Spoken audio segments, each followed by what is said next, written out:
everybody. Oh, they're over there. All right, Yvonne wants to say something. I want to thank everybody for coming today. I really appreciate you giving up your lovely, peaceful Sunday afternoon and coming and having dinner with us and bringing your families with you. And also, because this is such a special time, it's because Jim here survived so beautifully his aortic valve surgery back in April. And you remember. So that was really a special way to celebrate this man's life, celebrate the 86 years, by the way, that he's been on this earth. And I just am so grateful and so appreciative of you all coming and playing with us and bringing your children with you. It's just a wonderful, wonderful thing that you've done. So I appreciate that. I think there's something about hip hip hooray, isn't there? So let's do that for Jim McCullough. Hip hip hooray! Hip hip hooray! Hip hip hooray! And happy birthday! Let's give one more for Yvonne. She worked for days getting this ready.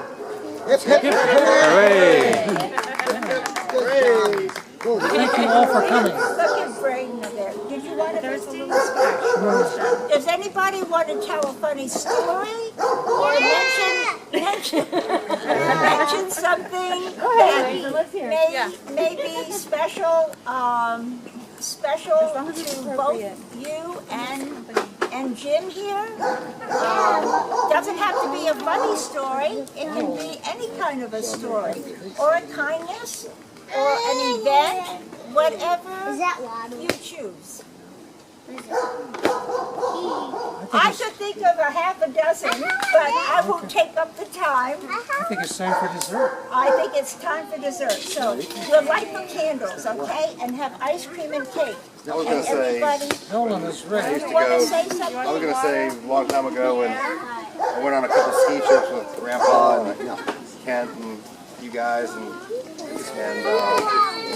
Grandpa was all about making sure I got some good lessons and whatnot. And by the second day, I picked it up so quickly that the class was just holding me back, and I didn't want to do it anymore. And Grandpa couldn't believe it, but I decided I was going to take the next day off and ski with you guys, and sure enough, I was taking off and leaving you. And wasn't that Steamboat Springs? Yeah. I think so. I kind of dropped it after that. Right. But it was just like, these people just weren't learning. It was just like I'm tripping over them. It was just, I don't know, I just picked it up really Mike good. into skiing. Grandpa couldn't believe it. And the first time we took Kid out for lessons, I went into this, what the ski patrol was, and said, I'd like to sign up my son for lessons. My son. Sure, how old is he? I said about 34, and they nearly fell over. They thought I was going to say 7, or something like that. And he's precocious like Mike. He took the skiing right away. Obviously, the way my haircut is, I didn't. You were amazing starting And with my shoulder, I shouldn't have. This shoulder is bad too. Uh-oh. I still feel like I was really lucky even back then to actually Lucky to be alive. go down a slope with my grandfather. I mean, it's like, who the hell does that? How many people can say that? That's true. So that was neat. That was a special time in my life. Well, I guess You can do anything.